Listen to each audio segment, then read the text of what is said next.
የቀድሞ መምህር የአሁኑ ጋዜጠኛ ቴዎድሮስ ብርሃኑ እንግዳችን ነበር። በዚህ ጨዋታ ስለ ድሬዳዋ ብዙዎቻችን ከምናስበው ወይም ድሬዳዋ ነች ብለን ከምናስባት በተሻለ መንገድ አዲስ አስተሳሰብ ስለ ድሬዳዋ እንዲኖረን ያደረገ ጨዋታም እንዲሁ አውግተን ነበር። ጮሆ ማውራት ብቻ አይደለም፣ ጣጣ የለውም።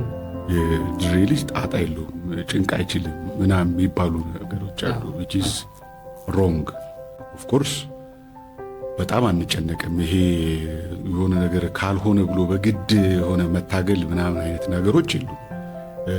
ሌቲት ቢ ብሎ የማለፍ ነገሮች አሉ። በቃ እንደሆነ ይሆንና የሚሆነው ይሆናል፣ የሚፈጠረው ይፈጠራል።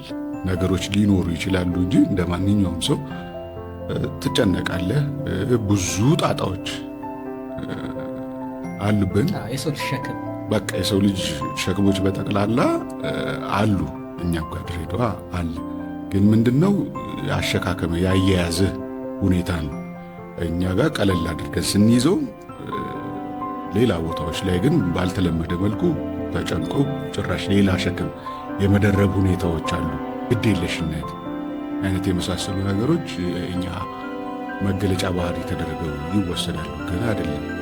እንደውም እስኪላመድ ድረስ የድሬዳዋ ልጅ ቁጥብ በመሆኑ ነው የሚታወቀው። እስኪላመድ ቁጥብ ሆኖ አጥንቶ አይቶ መዝኖ ከባህሪው ጋር እንደምትሄድ ካረጋገጠ በኋላ ነው ሪላክስ አድርጎ ከዛ በኋላ አንተ እስክትፍታታ ድረስ የሚግባባህ ማለት ነው።